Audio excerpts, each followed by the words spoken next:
Saudara Mahfud MD memutuskan untuk mengundurkan diri dari jabatannya sebagai Menteri Koordinator Politik, Hukum, dan Keamanan. Mahfud memastikan akan menyampaikan langsung pengunduran dirinya kepada Presiden Joko Widodo. Mahfud bilang sudah berdiskusi dengan Capres Ganjar Pranowo terkait dengan keputusannya untuk mundur dari Kabinet Joko Widodo. Mahfud pun menegaskan tidak akan meninggalkan pekerjaannya atau lari dari kewajibannya begitu saja. Pernyataan Mahfud MD ini disampaikan setelah berkampanye dengan Yeni Wahid di wilayah Lampung. Halo ya.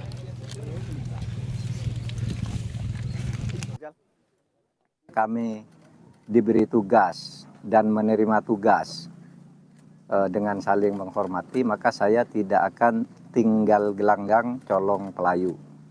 Saya akan pamit baik-baik dan saya akan sampaikan surat ini begitu saya dijadwalkan diterima oleh Presiden. Presiden ada di luar Jakarta sampai Kamis, saya juga baru akan pulang ke Jakarta Kamis. Mudah-mudahan secepat kami tiba di Jakarta, secepat pula kami bisa bertemu. Resmi mengundurkan diri dari Menterinya Joko Widodo, Mahfud MD menegaskan tidak akan lari dari kewajibannya, saudara. Mahfud pun menegaskan dengan sebuah peribahasa yaitu tinggal gelanggang colong pelayu nih. Kita bahas bersama dengan Guru Besar Psikologi Politik Universitas Indonesia terkait dengan Mahfud mundur. Apakah ini strategi atau etika? Kita sapa Profesor Hamdi Muluk yang telah bergabung bersama kami di Kompas Malam. Salam sehat, Prof. Salam sehat Yasir, selamat malam para pemirsa Kompas yang beriman. Jadi menurut Anda, Prof, sesuai dengan judul kita, Mahfud MD mundur ini apakah sebuah strategi karena merupakan cawapresnya Ganjar atau etika? Jadi kalau lihat tadi persoalan etik yang dikemukakan, tampaknya lebih mengemuka soal cara pengunduran diri tadi, bahwa beliau akan menyampaikan sendiri ke Presiden, tadi istilahnya apa, keluar gelanggang apa tadi itu, itulah ya. Yang artinya tidak akan meninggalkan kewajiban begitu? Atau meninggalkan kewajiban dan bersikap kesatria gitu loh. Itu dimensi etik yang disampaikan, tapi sebenarnya yang ditangkap publik, yang dipersoalkan publik dalam dimensi etik lebih pada persoalan konflik of interest ketika orang itu capres dan juga berkampanye karena posisi sebagai pejabat negara yang mungkin rentan terhadap abuse of power, katakanlah begitu ya, karena jabatan itu melekat, walaupun di undang-undang kan diperbolehkan nyapres. Itu kan kalau nggak diperbolehkan berarti sudah mundur tadi kan. Dan juga bahkan berkampanye pejabat negara oleh presiden, wakil presiden, menteri-menteri dengan dua catatan di pasal 281 itu Undang-Undang Nomor 17 itu bahwa tidak menggunakan fasilitas negara dan cuti di luar tanggungan gitu loh. Nah, orang kan bicara kalau etika pertimbangannya di atas hukum. Jadi ada nilai-nilai yang lebih tinggi yang dijunjung. Mungkin nilai-nilai konflik of interest gitu ya, kekhawatiran untuk menggunakan abuse of power. Nah, kalau dengan konsideran itu yang kita yang dimaksud, kenapa pertanyaan publik, kenapa tidak mundurnya pada waktu ditetapkan jadi cawapres dan atau paling tidak setelah masa kampanye dimulai, mungkin 3 November dulu misalnya, bahwa ketika kampanye itu rentan dan beliau mundur. Kenapa harus menunggu lama sampai ini justru kampanye masih akan berakhir 10 hari lagi kira-kira, gitu kan? Tinggal masa tenang nanti 10 apa 11 gitu ya. Jadi menurut Anda ini harusnya kalau berbicara soal etik harusnya sejak dari awal ya, tidak nih 10 hari jelang pencoblosan baru mengatakan mundur begitu. Betul. Karena nanti konsideran dari etik yang paling utama dalam konteks ini adalah tadi konflik of interest atau kekhawatiran akan penyelewengan kekuasaan negara, abuse of power gitu, karena beliau adalah pejabat negara selama berkampanye, itu yang lebih penting gitu loh untuk dijaga. Nah, kalau dia khawatir menjaga itu nggak bisa, mundurnya awal-awal. Nah ini kan kampanye tinggal 10 harian lagi. Oke, Prof, ini mundurnya Mahfud MD dari kabinet Joko Widodo ini tentu juga tak bisa kita lepaskan dari pencawapresannya Mahfud MD, sehingga mau tidak mau publik juga akhirnya berpendapat bahwa ya ini jangan-jangan sebuah strategi nih dari cawapres nomor urut 3 nih untuk menaikkan elektabilitas. Anda membacanya seperti apa? Bisa ke situ mungkin karena narasi-narasi selama debat misalnya, walaupun ini tidak dikemukakan dengan keras oleh pasang 03 tapi oleh 01 misalnya, yang berkali-kali mengatakan kubu 02 itu tidak menjunjung etika gitu loh.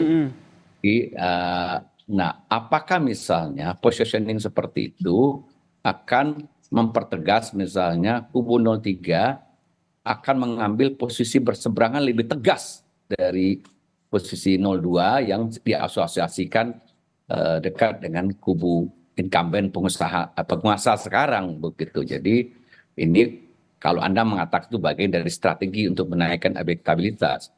Tapi melihat waktu yang pendek, saya juga nggak terlalu yakin apakah strategi ini akan berhasil gitu loh. Karena pilihan pemilih itu relatif sudah stabil gitu loh. Jadi menurut teori voting behavior gitu, kalau tidak ada hal-hal yang sangat luar biasa, pilihan untuk berubah pilihan di menjelang hari-hari H itu makin kecil begitu. Atau bisa dibaca seperti ini, Prof. Ini merupakan strategi untuk nyindir begitu. Karena capres nomor urut 2 Prabowo Subianto hingga saat ini masih menjadi menhan. Ya mungkin begitu ya. Tapi kan kalaupun disindir seperti itu, kubu nomor 2 akan gampang memberikan argumen seperti ini. Nah, undang-undang tidak melarang. Oke. Ya sudah jelas aturan koridornya, dan selama ini kami bisa menjaga koridor itu kok. Misalnya kami tidak menggunakan fasilitas negara, kami selama berkampanye selalu mengajukan cuti, kami taat aturan. Misalnya di mana masalahnya gitu loh, walaupun Anda sindir gitu loh. Kalaupun Anda mundur itu pilihan pribadi Anda, kan undang-undang tidak melarang begitu. Oke, dari kacamata Anda nih Prof sebagai psikologi politik nih, akan lebih berat kemana nih tangkapan publik terkait dengan Mahfud MD yang mundur? Apakah ini lebih banyak, lebih condong melihatnya bahwa ini menjadi sebuah etika yang diambil oleh Mahfud MD, atau lebih kepada wah ini strategi nih jelang pencoblosan? Kalau dari segi strategi kampanye gitu, tentu narasi ini kalau dikapitalisasi oleh tim kampanyenya dan mendatangkan misalnya efek untuk boosting suara gitu, menaikkan suara bisa. Nah tapi kan sekali lagi saya katakan waktu sudah mepet gitu loh. Apakah narasi ini